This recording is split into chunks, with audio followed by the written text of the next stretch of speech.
Hello everyone and welcome to another video. Now if you want 6 cores and 12 threads at a very reasonable price, then a Xeon E5 1650 V2 may be just what you're looking for.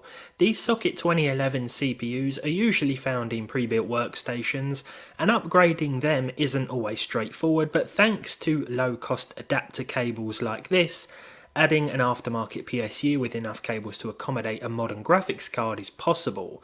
Alternatively, you can just take advantage of one of the many cheap motherboard deals found on eBay or AliExpress. There's plenty of videos and reviews here on YouTube that tell me such boards are perfectly usable, so it's almost a shame not to take advantage of the ever falling price of these older Intel processors. Here in the UK, I've seen these Xeons for as little as $15.99 and around $12 in the States. But is one of these any good, and realistically is it usable? Last time we looked at this was in pairing with a 1650 using the included power supply.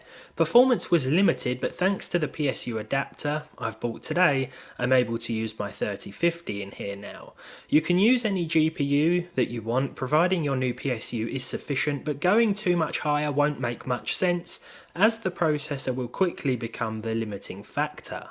I like to think of the E5 1650 V2 as a slightly weaker Ryzen 5 1600.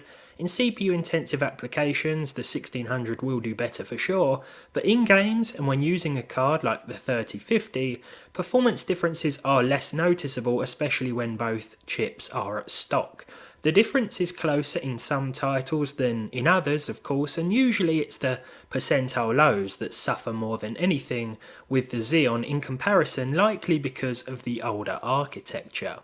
The HP machine I'm using doesn't seem to allow for overclocking either, which is a shame considering we have the HP liquid cooler included, but even so, the results that this near decade-old CPU can put out are quite impressive. Cyberpunk 2077 is probably the best example, or one of the best examples, where the Xeon will, however, struggle. Even then, it's only in the really crowded areas that this is the case, as you've probably noticed. Because of this, I kept crowd density set to low, but all in all it's a very impressive experience, and even when overclocking is out of the question with this particular setup, we're still getting decent frame rates. At least we have 64 gigs of 1866 MHz DDR3 though, so we're by no means limited anywhere else. Marvel's Spider-Man Remastered will also exhibit a few dips and drops in crowded areas like busy streets or city parks. Overall, the average is very good and the Xeon continues to impress. Of course, it's important to weigh up the costs of this CPU and a Socket 2011 motherboard in comparison to something like a modern 6-core Ryzen or Intel system. If you can get a good CPU and motherboard deal on newer parts, then opting for older components may not make sense. If like me though, you just enjoy running an older system for the sake of it, then by all means go for it, as these processors and respective boards are cheaper than ever in some regions. Next up, it's GTA 5 maxed out apart from the MSAA and the advanced graphic settings. No issues with hitting at least 60 FPS, but even with a 3050, which is what I'd call a modern mid-range card, the processor is the limiting factor. Whether an overclock would alleviate this significantly, well, I'll have to buy another board and find out, because I want to do some more in-depth comparisons anyway, and I want to buy the absolute best processor I can for this old HP to try it. I think there is a 12-core 24-thread Xeon available for this socket and this machine. I really think it would be interesting to see how well the 12-core 24-thread Xeon copes. It should work in this machine from what I've seen. I think there was a V1 version of this machine that only supports up to 8 cores, but if not, we can always just find an X79 motherboard because there's plenty of those around, and they shouldn't be too expensive these days, especially if I can find a used one. But GTA 5 is running really nicely, and now I just can't help wondering how a 12-core Xeon from 2013 or so would perform. I have a feeling it would still be really good, to be honest, and I'm looking forward to trying it. Forza Horizon 5 plays very smoothly with no frame rate issues here, as you can probably see by the graph. This is a very well optimised game and poses no problems for this machine. The frame rate will go up even higher outside of multi competitor races, which do add more strain to the CPU.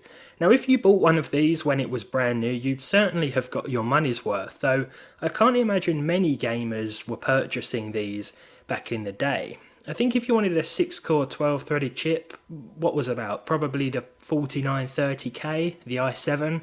I'm not sure how much cheaper that would have been. Yeah, I think that probably would have been the closest sort of thing to it. This Xeon's probably the equivalent of that, so that'll probably do just as well in 2023. Moving on to Red Dead Redemption 2, and the only place I saw the game drop below 60 FPS was in Valentine, and even then, these weren't significant performance changes. The game ran very well, and outside of towns and cities, it's not uncommon to get over 70 FPS, sometimes 80.